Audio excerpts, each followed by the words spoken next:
We've been talking about it. They are not here to cause safety in this city. What they are doing is not to provide safety in America.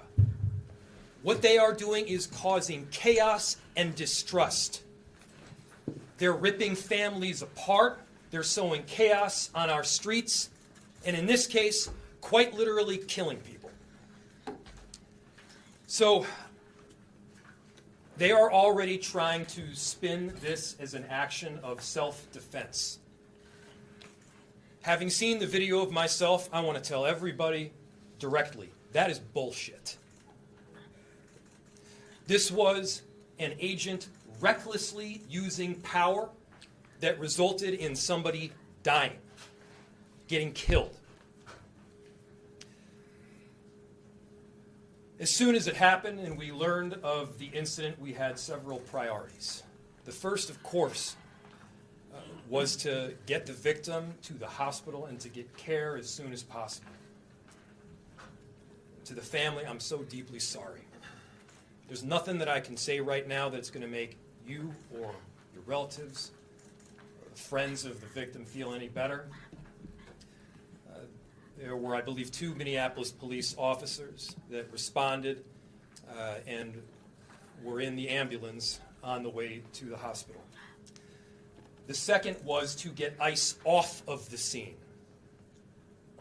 There were dozens, if not hundreds, of ICE and federal officers that were there at the time. Having them there was only causing more chaos. Having them there was only making a difficult situation even more problematic, and one that, yes, they created themselves. There's little I can say, again, that'll make this situation better, but I do have a message for our community, for our city, and I have a message for ICE. To ICE, get the fuck out of Minneapolis. We do not want you here. Your stated reason for being in this city is to create some kind of safety, and you are doing exactly the opposite. People are being hurt. Families are being ripped apart. Long-term Minneapolis residents that have contributed so greatly to our city, to our culture, to our economy are being terrorized, and now somebody is dead. That's on you. And it's also on you to leave. It's on you to make sure that further damage, further loss of life and injury is not done. We're going to be working towards justice as quickly as we possibly can right now. And justice is what we've all got to get. Next, a message to our community. Look, we all know that the agenda of this Trump administration is to create chaos. Let us respond right now with our best versions of self. This is a moment where all of us in Minneapolis and beyond, we can rise to the occasion. We can show them who we are.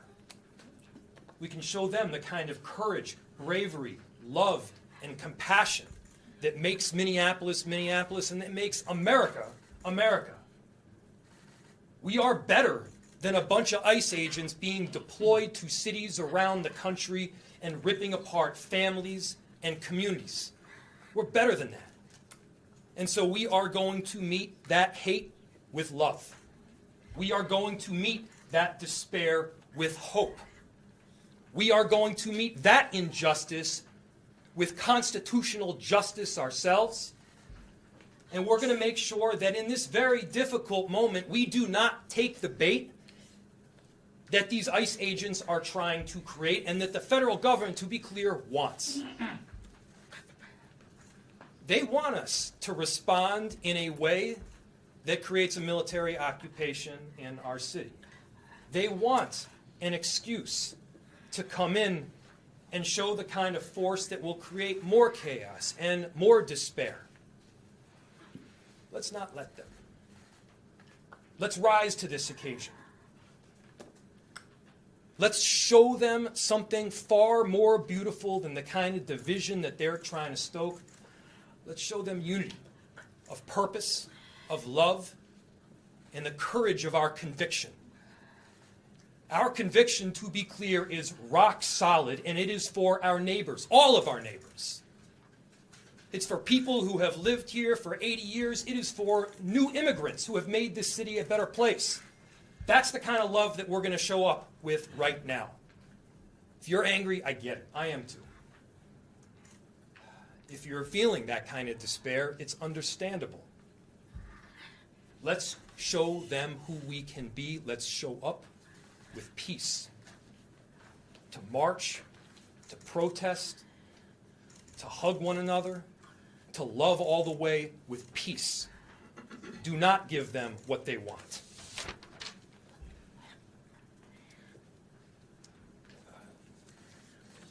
Finally, we've got a lot of work that needs to happen right now to make sure that, first, of course, the scene was secured as much as possible, that we were able to get the victim, now deceased, to the hospital. We've got a lot of work to do in the coming days. I want to thank our city enterprise for the work that they have done, but more importantly, what they're about to do, because this is going to be heavy, and our city has been through a lot. We also know that we're prepared to do right for people. Among them is our chief of police. I'll invite him up. My name is Brian O'Hara, B-R-I-A-N-O''Hara. I am the Minneapolis Police Chief. This morning, Minneapolis police officers received a report of federal law enforcement being involved in a deadly force incident, meaning shots had been fired. Minneapolis police officers responded to the scene. We arrived and found a woman with a gunshot wound to the head. Life-saving measures were performed at the scene, including CPR. The woman was transported to Hennepin County Medical Center, where she has since been pronounced deceased. The preliminary information that we have indicates that this woman was in her vehicle and was blocking the roadway on Portland Avenue, midway between 33rd Street and 34th Street in the city. At some point, a federal law enforcement officer approached her on foot, and the vehicle began to drive off. At least 2 shots were fired. The vehicle then crashed on the side of the roadway.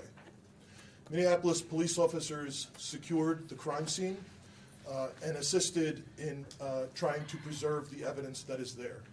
We have since turned over the scene both to the Federal Bureau of Investigation as well as the Minnesota Bureau of Criminal Apprehension, which will be conducting an investigation into this use of deadly force.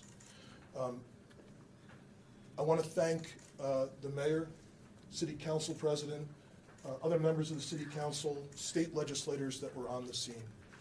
This has been a very difficult time for everyone in the city. And this is obviously a very, very tragic situation where a woman has lost her life.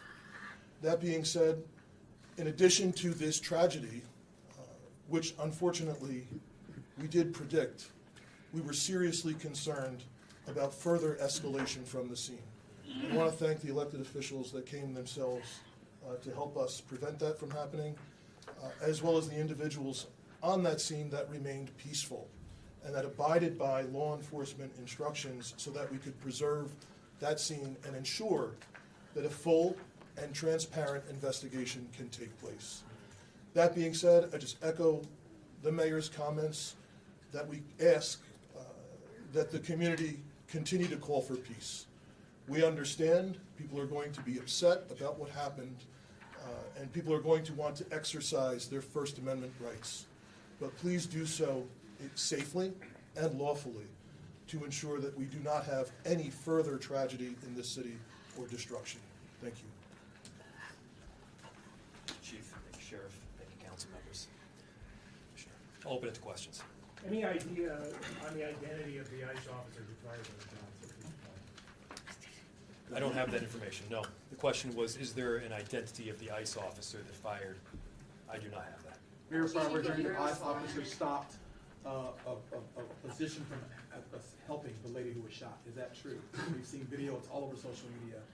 that someone tried to help this lady, and they were pointing guns at and told to get away. Do you know about that at all?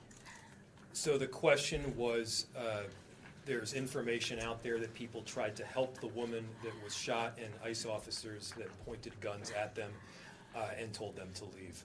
I do not have that information. I myself saw a video of the shots being fired as the car was driving away.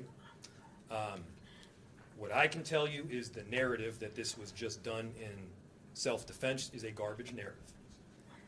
That is not true. It has no truth. And it needs to be stated very clearly, since we have already seen a video of it. I do not know as to what you're talking So about. Mayor, What's the she city's wasn't driving protocol? she wasn't driving a car toward him, using her vehicle as a weapon. That does not appear to be the case at all. What's the city's protocol when an observer or an activist calls 911? They say an agent's following them or an agent's pointing a gun at them. How does the city of Minneapolis handle that situation going forward, considering what just happened today? Repeat it one more time. I missed the first part of what you said. I'll turn it over to the chief. What does the city do when someone calls 911 and a federal agent's pointing a gun at them, that sort of thing? I'll turn it over to the chief. The question is, what does someone do when a federal agent is pointing a gun at them? Chief. So, if I heard you correctly, the question is about when people call 911. Yes. What is the city's protocol? Yes, yes. In these situations? We've had a very dramatic increase in 911 calls related to this activity. We have a protocol in place that has been evolving as the situation has been changing. And at this time, there is a designated supervisor that is on duty 24/7 that fields those calls. And we do everything that we can to ensure that they are appropriately prioritized, with the priority being placed upon the protection of life and safety of everyone in the community. Can you tell us any more about the woman who was fatally shot? Was she there as a legal observer, protester, bystander? What do you know that you can share? So the question was, what can I share about the deceased? There is nothing to indicate that this woman was the target of any law enforcement investigation or activity. This woman was in her car, and it appears then blocking the street because of the presence of federal law enforcement, which is obviously something that has been happening not just in Minneapolis, but around the country. She appears to be a middle-aged white woman. Chief, just about a month ago, you said these unplanned and questionable tactics by federal agents would result in someone being killed at a press conference right here. Do you consider today's tactics in line with that, or do you just have a generic response to the fact that somebody is now dead? The question is that I had previously made several statements about being concerned about the tactics being employed. I am obviously very concerned that I have been told that a woman who was sitting in her car blocking the street and not the target of any enforcement activity is now deceased. However, I do not know, to be clear, I do not know the exact circumstances of the shooting, but I would tell you, in any professional law enforcement agency in the country, I think they would tell you it's obviously very concerning whenever there's a shooting into a vehicle of someone who's not armed, but it also is something that is possible. At times it is justified.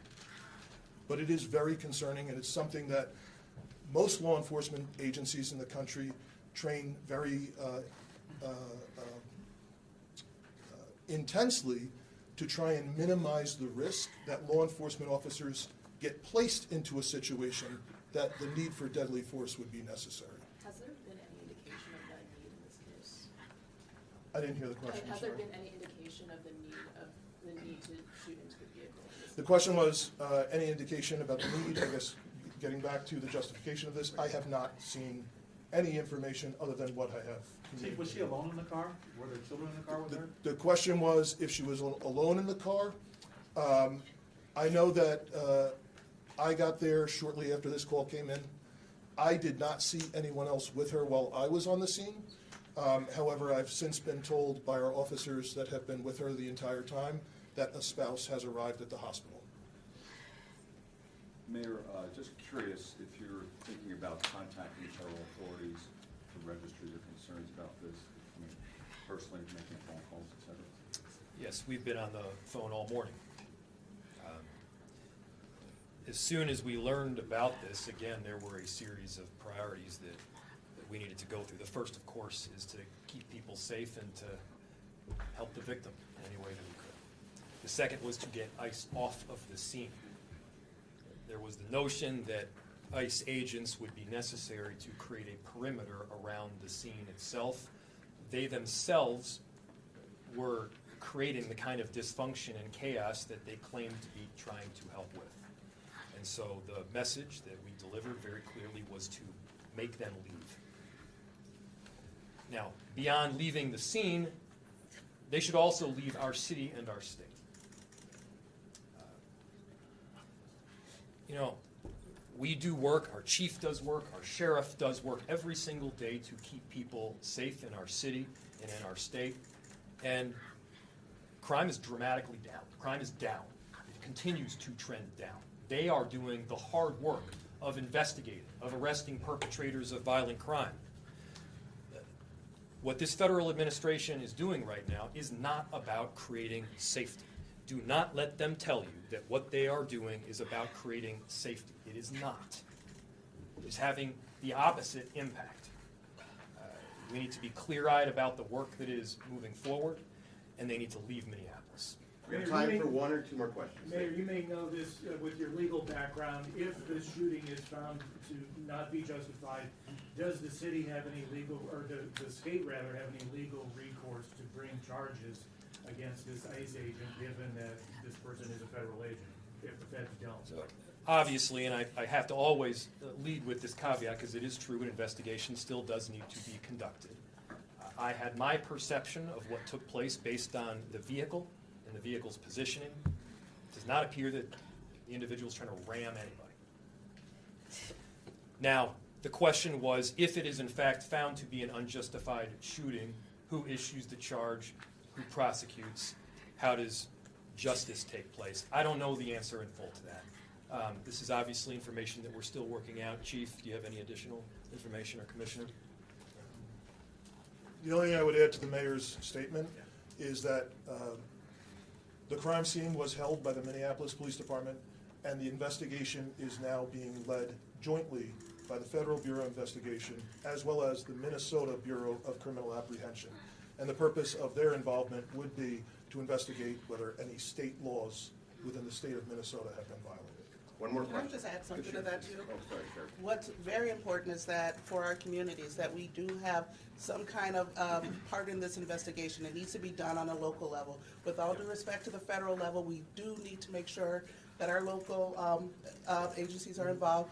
Most certainly the BCA is very well capable of working with our federal partners in doing so. That is something that is needed for our communities, and so that's something that I can tell you that there's already been conversations from the U.S. Attorney's Office to the BCA that have already taken place today. How that's going to roll out, we don't know yet, but we are making sure that there is some kind of local entity, namely the BCA, that has a part in this investigation for the purposes of transparency and expedient transparency as to what happened today. One more.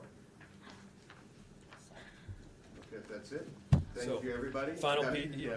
again, thank you. Thank you, everybody, for coming. Thank you to the media for being here and disseminating this very important information around this tragic incident. To reiterate, a final message to our community members. I understand the anger. Let's unite around hope and love and peace and getting justice. That's what we need to be doing right now. I appreciate the service from everybody up here as well as the 435,000 people that call Minneapolis home. Thank you. Got some housekeeping for you in just a moment after everyone leaves.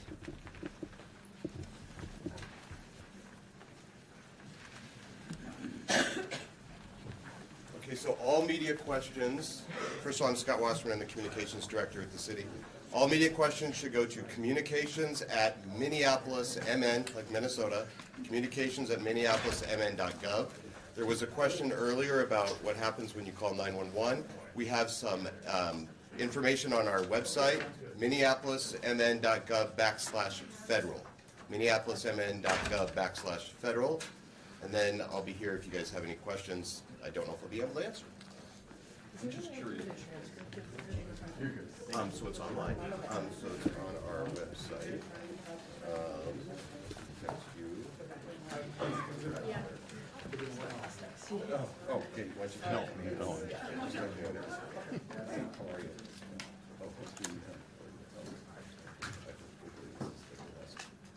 I can't hear.